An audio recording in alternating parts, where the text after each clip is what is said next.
The Intelligent Investor.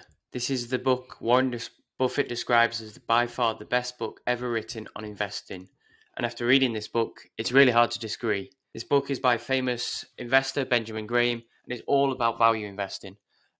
This is Benjamin Graham's philosophy, and he's sort of taught this philosophy of value investing, and it's inspired many. Most notably, obviously, Warren Buffett, who's taken this, but there's so many others who have followed this value investing approach. Benjamin Graham was Warren's mentor and advisor. Warren Buffett famously offered to work for free for Benjamin Graham because he knew of the impact Benjamin Graham was going to have, and it's sort of evidence when you look at the net worth of Warren Buffett that obviously that mentorship of Benjamin Graham worked pretty well. But this book basically teaches you a framework. It teaches you about sort of how to make decisions, emotional discipline, and it gives you the systems to sort of achieve outstanding results, and it takes you sort of from the average speculator into an intelligent investor. I'm going to break down all the key concepts from this mammoth book. I think it's like 650 pages long, something like that, so you don't have to. Now, one of the first and probably the most key concepts throughout this book is actually less about the investing side of things, but more about emotional discipline, more about understanding yourself. It says throughout this book that you are your worst enemy when it comes to investing. The enemy is actually between your own two ears, and that's where the battle is. It's a battle of self-control, and investing is less about the IQ of yourself, but more about the character. And Benjamin Graham sort of emphasizes that it's about the character, it's about your rationality, and it's about emotional discipline, rather than being, your IQ.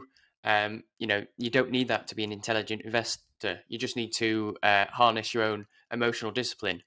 And there's so many examples that he has in the book where he shows, really some of the world's greatest geniuses who fail. Isaac Newton, lost all his money in the stock market, and if it was just down to IQ, then all the billionaires and investors would just be nerds and scientists, but that's obviously not the case.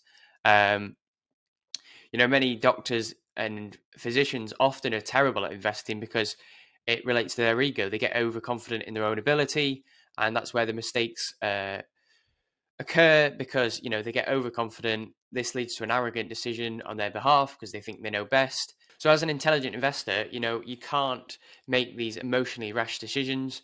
You can't be arrogant. You must realize, the market swings between optimism and pessimism. And the key is obviously to buy when everyone's pessimistic and sell when the market is optimistic. And, as an intelligent investor, you've got to love the fear and the sort of what comes with the bear markets, because you've got to realize that that's where your gains are going to come in, and you've got to associate when the stock market is going up. That's actually when it's most risky, because the likelihood of crash increases every time a stock increases in value. And obviously the reverse is true. When it's crashing, the crash has occurred, so the risk is actually taken out of the market. So you have to be emotionally disciplined in this time and realize, and not be controlled by the fear and the manipulation that goes on. And you have to realize that that's the moment that you capitalize on. And, this is often epitomized by the sort of famous quote, be greedy when others are fearful and fearful when others are greedy. Dollar cost averaging is a great way to be disciplined, because it takes all the emotion out of your decision making. It stops you buying too much when the market is booming and everything's overpriced. And then it forces you, obviously, to buy when the market is failing and the market is falling and the stocks are going on sale, where normally you would be fearful and you would try and hold back because you think it's risky, but actually this is the time to invest. And so by dollar cost averaging, doing it every single day or every single week, however you want to set that sort of stuff up, but that forces you to buy specific amount, not too much when it's the market is exuberant and everything's overpriced, but it forces you to continue to buy when the market is falling. And actually there's so much data on this, I'll show you here, but obviously you can sort of see how, by missing a couple of the key days and not being disciplined and investing every day, then you actually don't you lose out massively. And that sort of demonstrates the sort of power of discipline and the power of dollar cost averaging. Now, another way to sort of um, retain your emotional discipline is to what this book describes as the don't know, don't care approach. And is once you've picked your investments, to just forget about them, don't care, don't know. So when people say, oh, are you investing in this next big thing? Will X outperform Y? Will the market do this? What do you think of this? You just go, don't know, don't care. You've got your decisions, you're happy with them, you have confidence in your approach, and you just ignore all the other noise and focus on your investments. You know they're sound investments, and then you just hold for the long run. Another key thing that really pointed out to me is using IPOs, which obviously initial public offerings, and be very wary around IPOs, especially when it comes to investing in them. IPOs, normally happen in really good times, or especially uh, people, they're obviously favorable in, when there's high liquidity, the stock market's flying. So when you see large amounts of IPOs occurring, that's a sort of signal that the market is overconfident. And it also signals to you, you've got to realize how an IPO works. An IPO is a company selling a bunch of its stock off. So they normally do this in favorable times so they can get the most money for themselves. They're also going to have, high marketing around it, high salesman tactics. So it really benefits the seller, not the buyer. So you have to be very wary when looking at IPOs. Often what happens if you look at an IPO after 6 months of trading, often most of the times they massively down from their initial IPO offering because they've had all this selling pressure. But if you look, at the number of IPOs in the run up to the dot-com bubble and the sort of 2021 bubble, you can see exactly this. You can see the data on sort of the peaks. You can see how it, you've had this massive explosion in IPOs and peak, madness. So one of the approaches, as you see mass number of IPOs starting to occur from maybe smaller unknown companies where they're getting massive evaluations, that can tell you in that a bubble is occurring. And like they say, in a short run, the market is a voting machine. In a long run, it's a weigh machine. And, a lot of these IPOs turn out to be sort of popularity contests, and eventually people are going to stop voting. And when they do, you're going to feel very, very sorry for yourself if you're holding all these IPOs of companies that have never made any money. And yeah, look, this book is less about investing, really. It's more about the competencies of an investor. It's about controlling your emotions, controlling your discipline, and your mind is the only thing you can truly control in your life. The decisions you make are the only things you can truly control. And that's where the risk is. The risk is in you. It's not in the stocks. It's in the decisions you make. And you have to control that. You have to be emotionally disciplined. Once you master that emotional discipline, then making the investments and those decisions is the easy part. Now, my second point I want to pick up that I've sort of figured out through this book is to be an investor, not a speculator. To be a business owner. This is a really important principle. Warren Buffett sort of champions this idea is that you're not picking stocks, you're not picking a bunch of letters and symbols. You're picking a business. You're buying a business. You're buying ownership into that business, and you have to see it as this. You have to see yourself as a business owner. Now, there's obviously nothing wrong or illegal about speculating.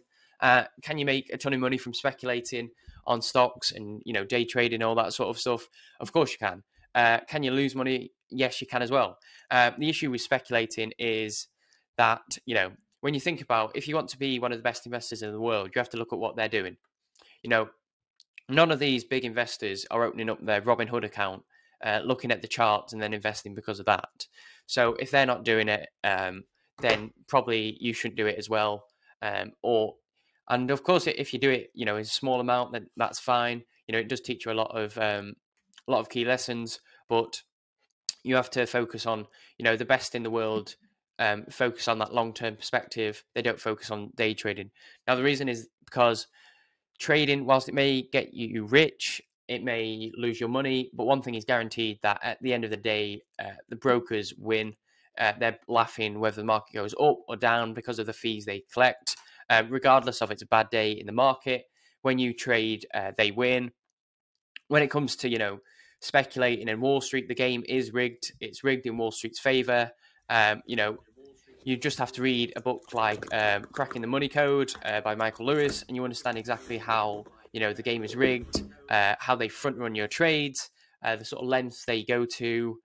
And once you start to understand this, once you start to understand that these sort of day trading and speculating only makes Wall Street rich, because they know the trade you're placing, they know the order book, they've got all your data, you know, they know what you're looking at, you know, and ultimately they have the power to front run your trades, and that's how they collect fees. You know, they have the data, they have the power. So look, it is an unfair game if you're going to trying to speculate against Wall Street. You know, and if you do so, you know, it's likely Wall Street's going to win. It's very much like Vegas, you know, the house always wins. And in this case, the house is obviously Wall Street. And instead of speculating, you have to take the sort of approach that's taught in this book. And it's to be like a businessman. You have to be, you know, the intelligent investor is a businessman. He thinks like a businessman. You know, he looks at the market. Would I buy this company at its full market capitalization? You know, do you know what you're doing? Do you understand this business?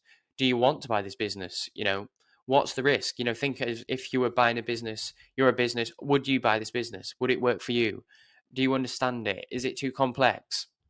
You know, the finances. You have to act and operate like a businessman, not just someone speculating on a bunch of letters because of the day trading charts. Now, the third sort of principle I want to talk about is obviously security analysis. Now, this book does emphasizes this a lot, emphasizes sort of to stop using your own mental models to evaluate stuff, because they're often based on a, you know, emotion. And the, you know, just think about this. You have, let's say you have two companies, and you've got to think which one's more you would find more valuable. You have one company that solves a rare form of cancer. You know, it's doing really successful trials. It's got all this high tech, and, you know, it can solve this really particular type of cancer. And then the other company is some boring company that discovers a new way, has a software for waste management. Now, your emotions want to tell you that the best company would be the one that solves cancer. But in reality, as nice as that sounds, the most money and the most valuable is most likely to be the boring company that has a software that solves waste management. And that's why you need to do security analysis. You need to actually understand the business, the money it makes, and instead of, you know, being guided off your emotions, however nice it might seem, you need to go off the pure facts and analysis. Now, the reason for this is because every stock is a bargain at some price, and every stock is overvalued at others. You know, you have to work out if Starbucks stock is as overpriced as its coffee. You know, and since profits are finite, the stock must also be finite. You know, it can't be any price at all. It has to be a particular price to make sense for the profit that the company generates. So the security analysis sort of laid out in this book, it gives you a sort of a framework, sort of replacing guesswork with, you know, discipline, and makes it far more predictable and reliable for you. You know, it doesn't focus on what's going. And one thing it focuses on is tells you to focus on what's not going to change. Don't focus on sort of optimism and hope. You know, that's like betting on a football team who's not to win the Premier League, but they've not even won it yet. You know, you have to focus on what's not going to change. You know, Jeff Bezos actually champions this idea. You know, he focuses purely on what's not going to change in the eyes of the customer. So if you look at all the things that Amazon focus on, it's the things that don't change for the customer. They focus on speedy delivery, broad range of products, products that are as cheap as possible. Because he knows that if he masters those three things, cheap products, quick delivery, broad selection, that those are things customers are going to want in 5 years, 10 years, 15 years time. That's not going to change. So if Amazon masters that, then their success will continue long into the future. You know, the future is always uncertain. You have, especially if you look now, you have wars, shortages, inflation, interest rates. So if you base your investment just off pure speculation or projections, instead of basing off what won't alter, then you're going to find it very, very hard to try and predict the future in such an uncertain world. So by focusing on what doesn't change, is going to provide you a better chance of being successful with your investments. Now, the four key sort of frameworks and rules Benjamin Graham advises are to adequately diversify, to buy large, prominent, well-financed companies. 3 is to buy companies that have sort of a history of dividend payouts. And the 4th is to sort of, as I sort of said, is to limit and have boundaries on what you're willing to pay. Maybe that's, 20, 25% average earnings, something like that. Now, these rules often rule out a lot of the popular stocks and a lot of the growth stocks because they're very speculative.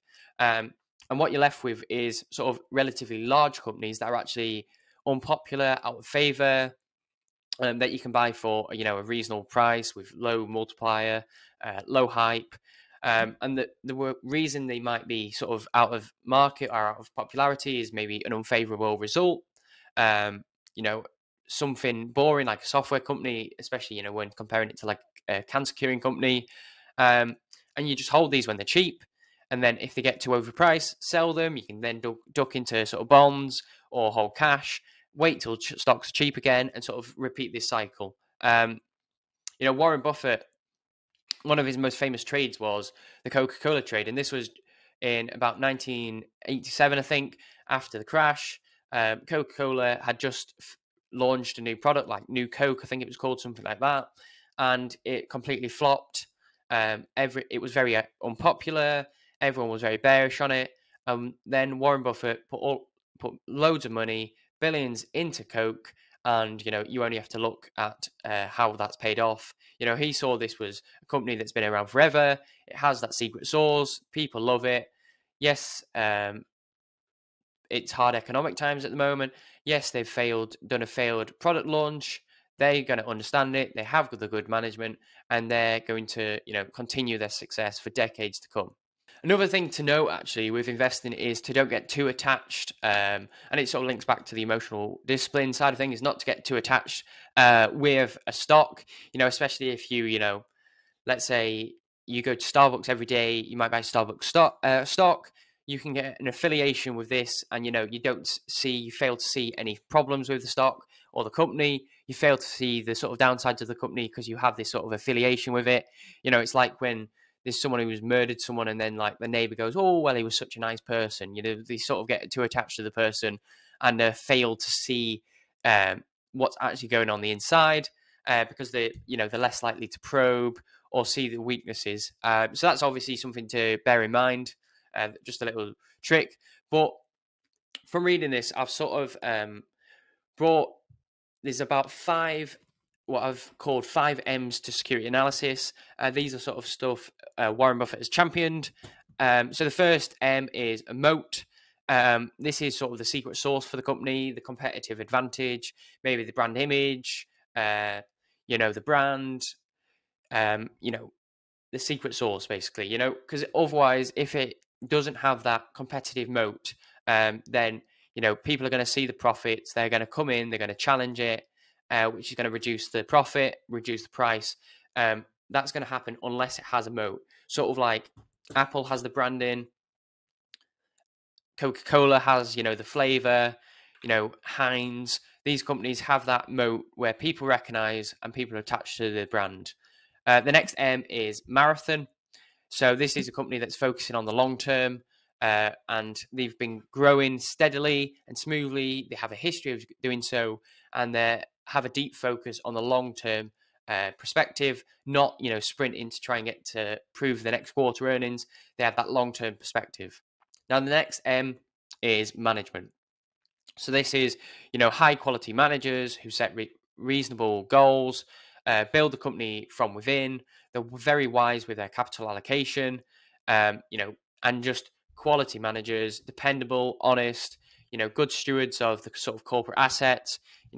Someone like Tim Cook, who Warren Buffett has said, is one of the finest managers he's ever witnessed.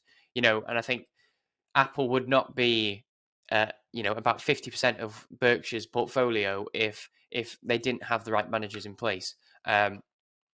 Personally, I'm a huge fan of sort of Jamie Dimon. I think he's been a champion at building a fortress balance sheet for JP Morgan.